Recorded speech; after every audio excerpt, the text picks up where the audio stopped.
So these conversations are about having the bodhicitta, the desire to awaken, and through each other's experience and our direct experience and inquiring into that or sharing from there, we help to increase confidence. We help to extinguish doubt. So everybody, all beings are already awake, irrespective of the appearances that are arising for you right now. Because we are not those appearances. If we were those appearances, we would vanish with them. But we don't. We remain. So when you come to these meetings, it's a great idea to use this time to ask questions related to your own direct experience. Yes, we can discuss more philosophical questions, but it's always more important to be truly exploring and inquiring into our own nature. It is through this inquiry into who we are that we gain confidence in knowing who we are. And then it dawns on us that we've always been who we are. So we've always been awake. It's quite a paradox, this journey, this path. Even to call it a path is a paradox, because the path dissolves after walking it. So you walk this path, and then when you arrive, you realize there wasn't a path. And that's something the mind cannot understand,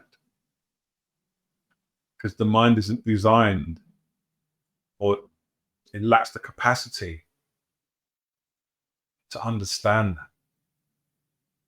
The egoic self and the mind, its purpose primarily is to keep us alive. And everything else the mind does is sort of a side effect. But that's its core function. So to do that, it has to be embedded in what we know is an illusory world. But where, not with all teachings, but where I differ with some teachings, is I support an emphasis on our illusory self. To have that illusory self experience a better life. And this can be sometimes contrary to some non-dual teaching. But I discuss that from the perspective that the illusory self is real in the illusory world. Right? So when you watch a movie, the character is real in the movie. And the character can die in the movie. And the character can thrive in the movie. But we, watching the movie, we are unaffected by that. But that doesn't mean we don't have aspirations for how we might like that movie to be. So that's how I bring into pure non-duality a reference to and an acknowledgement of and a love of this separate illusory self.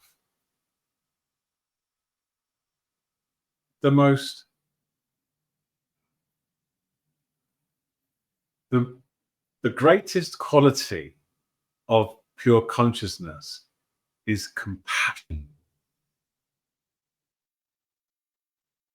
And as you become more familiar as yourself as that, this compassion arises for yourself, for others, for your journey, for the decisions you made or didn't make. The whole thing becomes awash with compassion. And this is the nature of self. So, in this way, as an introduction, allow yourself to ask whatever questions come to mind. And let's do a little meditation so we can just be here together. Just close your eyes. And just have a look what's going on right now.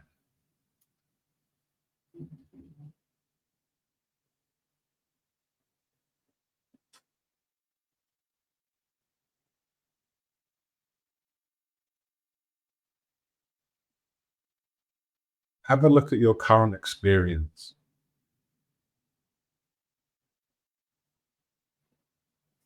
There's breathing, there's thinking,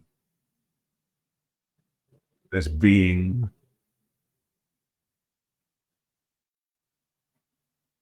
there's sounds.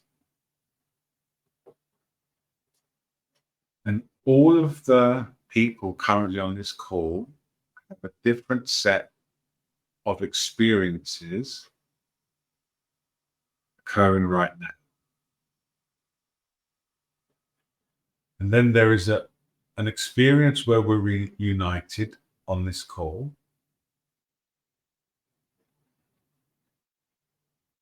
And this is how we emphasize separateness. We continually describe our experiences,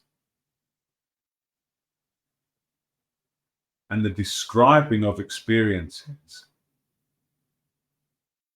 is the only thing that makes them separate.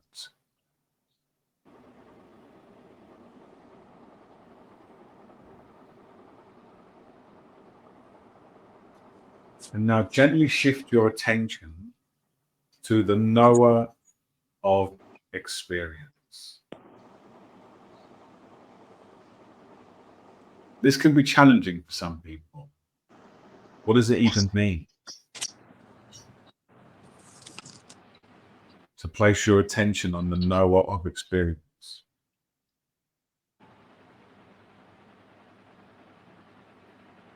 Just relax.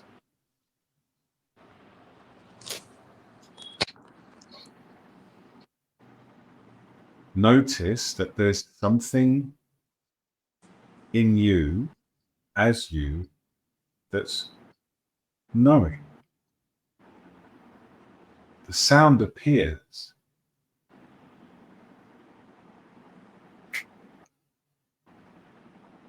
And the sound is known.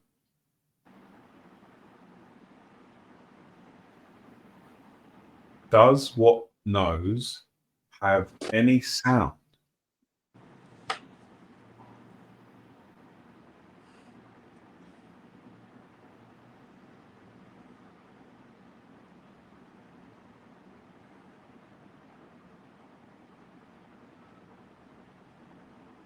And then you can feel the sensations in your body on whatever furniture you're sitting on.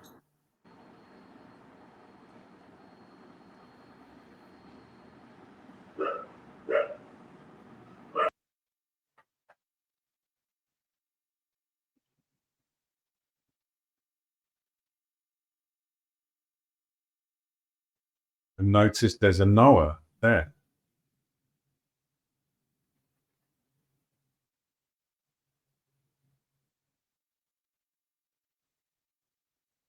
What is that knower? It's so interesting. Give yourself permission to not be scared, to look and not be rigid either. Just look. No pressure to find anything or any big realizations. Just looking at what's going on there. There's consciousness, there's something that's knowing, and there's appearances. There's even the appearance of you that appears in consciousness. If you think about yourself now, a version of you appears. There's mind images and ideas.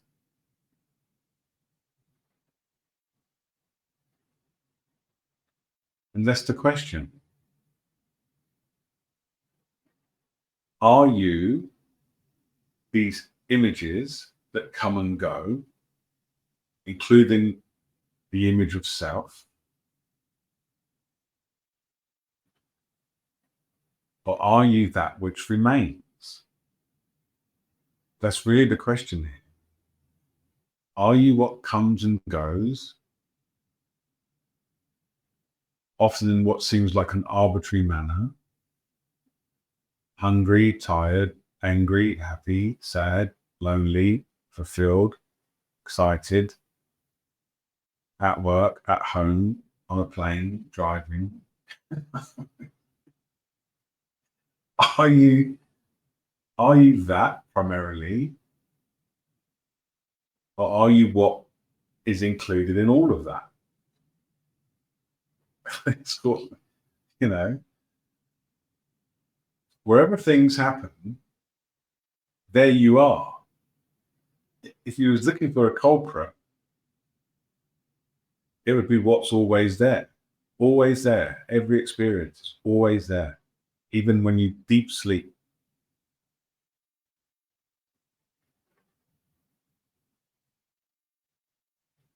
Even when you were fast asleep, the same known presence is what's there.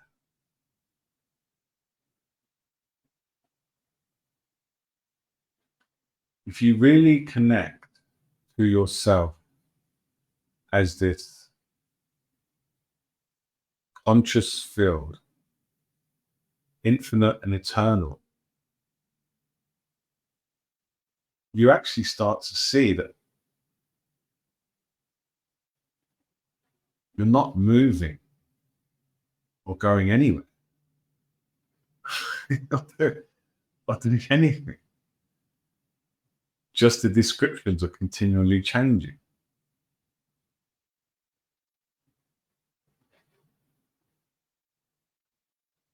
And the point of sharing this isn't to give you some kind of high or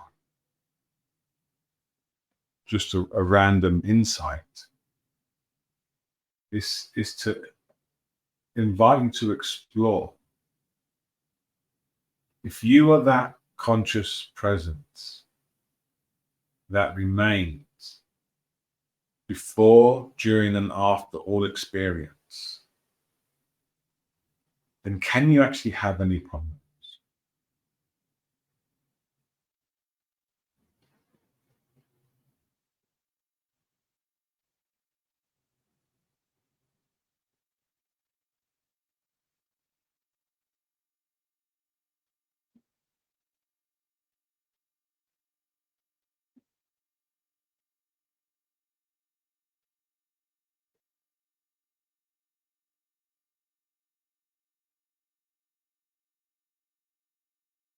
Can you lose anything?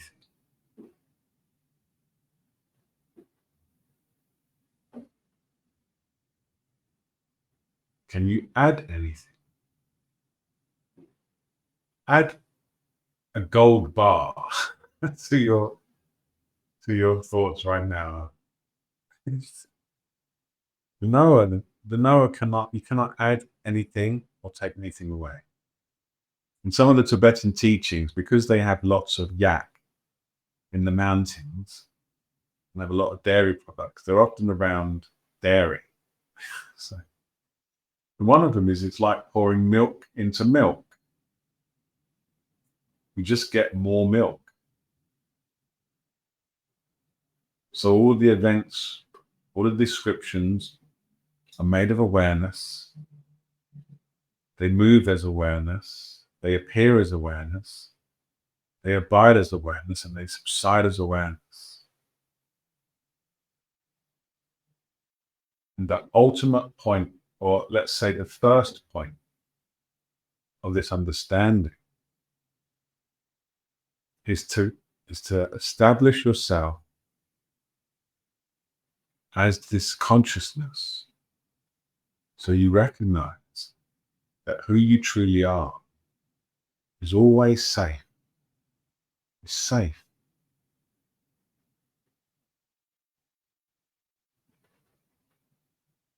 And from that recognition of safety,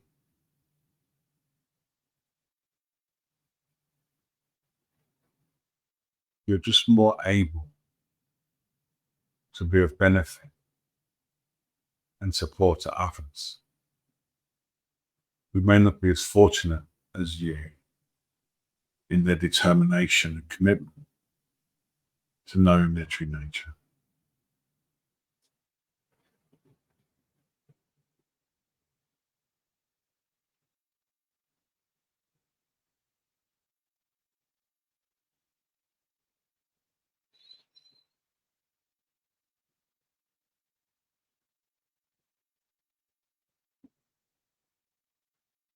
In a few moments, I'll invite you to open your eyes.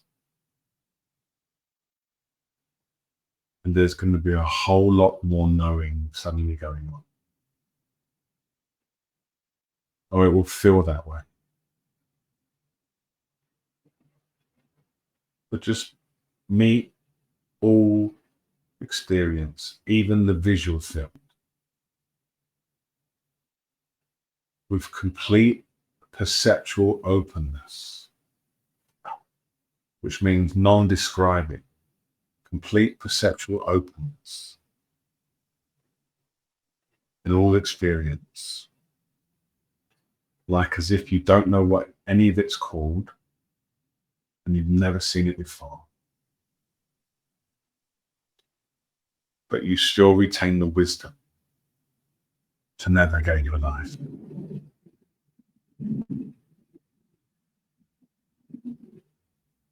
When you're ready,